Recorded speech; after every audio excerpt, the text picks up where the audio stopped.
ஹஸ்பண்டுக்கு என் மேல கேர்லாம் இருக்கு. ஆனா லவ் தான் எவ்வளோ இருக்குன்னு தெரியல.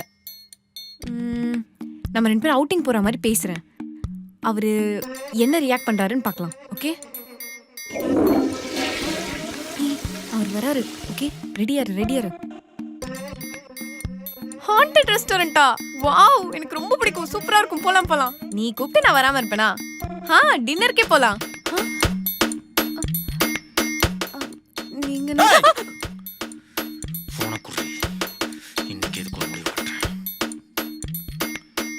ஹலோ, யாரா நீ? டேய், எனக்கு எல்லாம் தெரியும்டா. எத்தனை நாள் இது நடக்குது? ஏய், உங்க வேஷம்லாம் கலைஞ்சிருச்சுடா. இன்னைக்கு எதுக்கு ஒரு முடிவு கட்டுறேன்?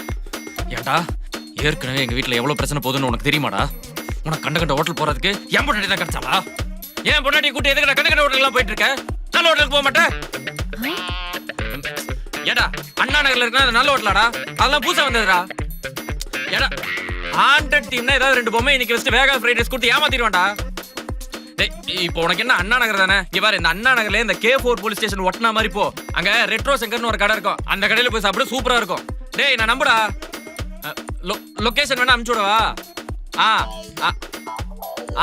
அந்த ஃப்ளைஓவர் கொஞ்சம் கீழே அங்கதான். ஓகே அங்கதான்.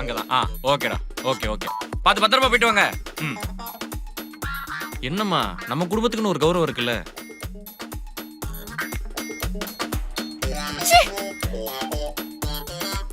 அவனுக்கு போய் பெருசா பிளான் பண்ண பாரு.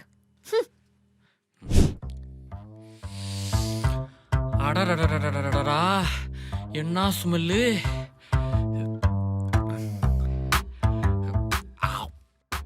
அன்னபூரணிக்கு மட்டும் ஒரு மூத்த புள்ள இருந்துச்சுன்னா அது அநேகமா நானா தான் இருக்கும்னு நினைக்கிறேன். ஏய், ஒண்ணு சாப்பிட்டு பேசு, இல்ல பேசிட்டு சாப்பிடு. ஏய், நான் சாப்பாடு நல்லா இருக்குன்னு எப்படி சொல்றது? நீ என்னடி குட் பேட் அக்லி அஜித் மாதிரி சாப்பிட்டு இருக்க? சாப்பாடு நல்லா இல்லையா? அதெல்லாம் நல்லா தான் இருக்கு. ஆனா இப்படி பேசிக்கிட்டே சாப்பிட்டா வாய்க்குள்ள கண்ணுக்கு தெரியாத ஜெர்ம்ஸ்லாம் உள்ள போகும். அதனால வாயை மூடிட்டு தான் சாப்பிடணும். அதுக்கப்புறம் சாப்பாடு உன் தொண்டைக்குள்ள சிக்கி உனக்கு சோக் ஆயிடும். தொண்டையில சாப்பாடு சிக்கிறது உனக்கு ஜோக்கா இருக்கா? ஏய், அது ஜோக் இல்ல, சோக்கு. அதுக்கப்புறம் சாப்பாடு உன் லங்ஸ்குள்ள போய் உன்னை தூக்கிட்டு நான் ஐசியூக்கு போய். குட்.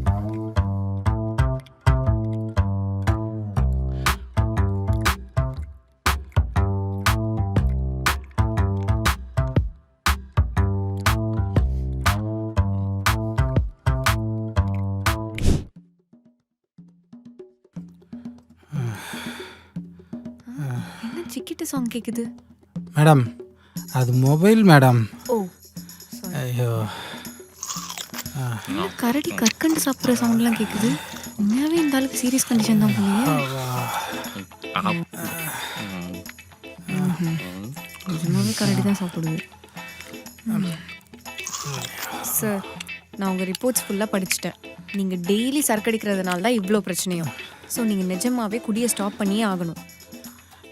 மேடம், நான் என்ன மற்றவங்க மாதிரி ஆசைப்பட்டா குடிக்கிறேன் மேடம். நான் வெறும் ஒகேஷனல் ட்ரிங்கர் தான் மேடம். ஆனால் என்ன, ஒகேஷனல் மட்டும் அடிக்கடி வருது. என் வேலை அப்படி உடம்பு வலிக்காக ஆரம்பிச்சுது.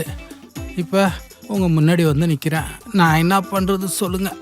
அப்பா சார், நீங்கள் இப்போ உங்கள் குடியை ஸ்டாப் பண்ணாலே உங்கள் பாடி கண்டிஷன் நார்மல் ஆகிறதுக்கு பல வருஷம் ஆகும். சொன்னால் புரிஞ்சுக்கோங்க. உங்கள் உடம்பு வலிக்காக உங்கள் உடம்பையே அழிச்சிக்காதீங்க. ஐயோ மேடம், முடியல மேடம். நான் என்ன மேடம் பண்ணுறது சொல்லுங்கள். இல்லைன்னா நான் டி அடிக்ஷன் சென்டர் தான் ஒரு சஜஸ்ட் நிமிஷம் இரு. இப்போ எதுக்கு இவ்வளோ கஷ்டப்படுற? சார், ஒரு நிமிஷம் எந்திரிங்க. எந்திரிங்க சார், சொல்கிறேன். ஐயோ, இது வேறையா? ஆமாம். சரக்கு அடிக்கிறப்ப என்ன சைட் டிஷ் எடுத்துப்பீங்க? அது என்னப்பா, சிக்கன் பாடா, அப்புறம் 2-3 ஆஃப் ஆயில். சரக்குக்கு ஏற்ற மாதிரி அப்பப்போ மாறுன்னு வச்சுக்கேன். அங்கே தான் பிரச்சனை.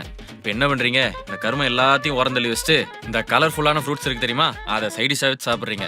அதுக்கப்புறம் இந்த மாதிரி டெய்லி குடிக்கிறத வாரத்துக்கு ஒருக்கா மாற்றணும். வாரத்துக்கு ஒருக்கா குடிக்கிறத மாதத்துக்கு ஒருக்கா மாற்றணும். அப்புறம் இப்படி 6 மாதத்துக்கு ஒருக்கான்னு மாற்றி டீ டோட்டலர் ஆகிடுங்க. 6 மாதத்தில் உங்கள் எல்லா பிரச்சனையும் சரியாயிடும். என்னப்பா சொல்கிற? அடா ஆமாண்ணே, நீங்கள் கடையில் சாப்பிட்ற சிக்கன் பக்கோடாலாம் பழைய பாமாயில் செஞ்சது. அதெல்லாம் எப்படி உடம்புக்கு சேரும்? நான் சொன்னதை மட்டும் ஒழுங்காக ஃபாலோ பண்ணுங்க. ஆரோக்கியமான வாழ்க்கை உங்களுக்கு காத்துட்டு இருக்கு. சூப்பர்ப்பா, செம்ம மேட்ரு சொல்லியிருக்கப்பா. நான் கூட இந்த டாக்டர் சொல்றதை நம்பி பயந்தா போயிட்டேன். ஆனா நீ சொன்னதுக்கு அப்புறம் எனக்கு செம்ம நம்பிக்கை வந்திருக்குப்பா. ஒரு நிமிஷம்.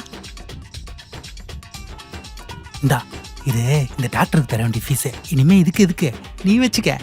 நான் மேடம் வரட்டா? போய் ஒரு கட்டிங்க போட்டு தம்பி சொல்ற மாதிரி ஆரம்பிச்சிட்டு. டேய் என்னடா பண்ணிக்கிட்டு இருக்க? நான் அவருக்கு குடியை நிறுத்துறதுக்கு ட்ரீட்மெண்ட் சொன்னா நீ அவருக்கு ஹெல்த்தியா குடிக்கிறதுக்கு அட்வைஸ் பண்ணிக்கிட்டு இருக்க. மனுஷன் அவனுக்கு பிடிச்சத அளவா சாப்பிட்டாலே இங்க ஒரு பிரச்சனையும் கிடையாது. உனக்கு சோகமா இருக்கா, வெளியே போய் பானிபூரி சாப்பிடு. சந்தோஷமா இருக்கா, ஸ்வீட்டா ஒரு கேக் சாப்பிடு. தலை வெளிச்சா காப்பி குடி, வெய்ய காலம்னா ஜூஸ் குடி.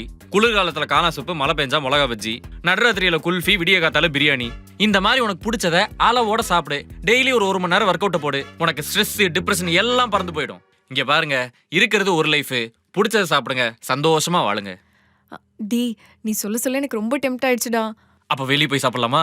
Double okay. அப்ப வா.